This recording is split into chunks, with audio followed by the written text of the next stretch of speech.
This is an FYI for anybody that is in the dental field, medical field, or, maybe even just in jobs in general. I don't really know 100%.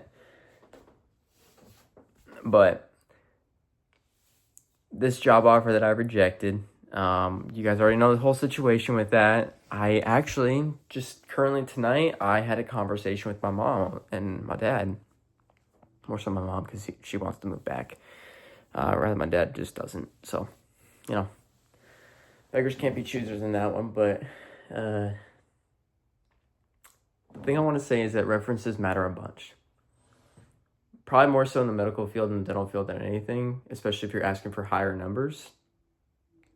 More or less, I was scared.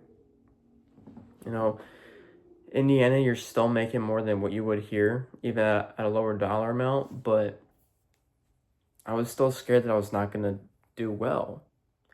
I wanted to have like a little bit of extra security, so like either it'd be $200-$300 more. In my opinion, there's a difference between having $250 to $500 extra and say $400 to $700 or even more extra a month.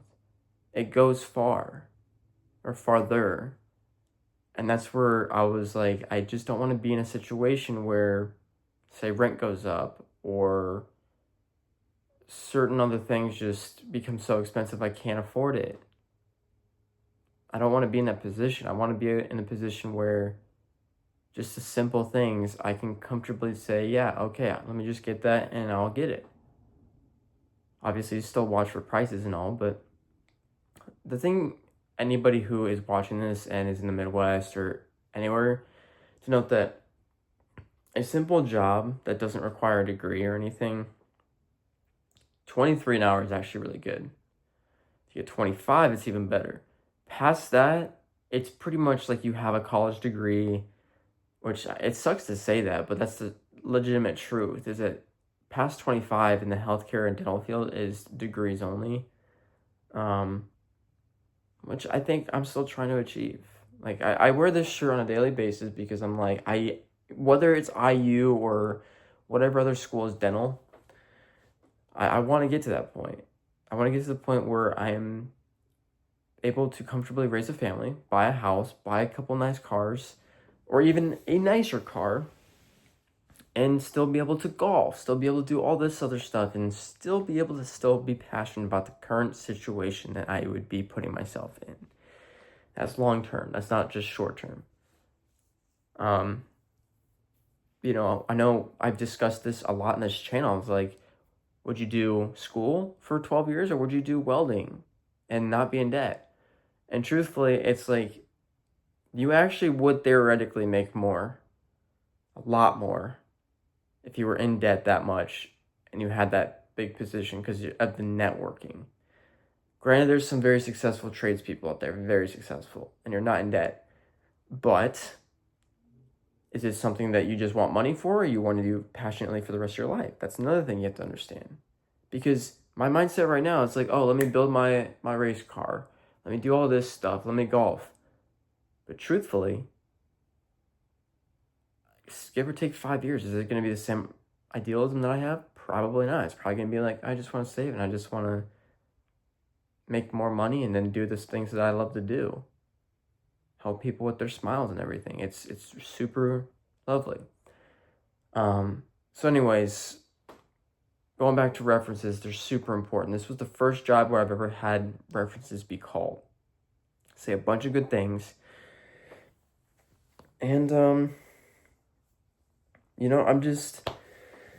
I'm in a position where I was just scared. I want more certainty. And I know that you can create your own life. You're the author of your own story. But at 25, you can't really just take chances as well as you could when you were younger. There's a lot more things you have to deal with because now you're getting to the age of you're getting dropped by your parents' insurance because you're getting too old and all this other stuff like medicals, and it's a bunch, right? So have great references, have references that you know you can trust and deliver for you.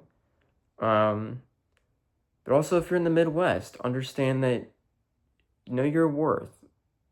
Or know your worth anywhere, really. But know your worth specifically. It's like,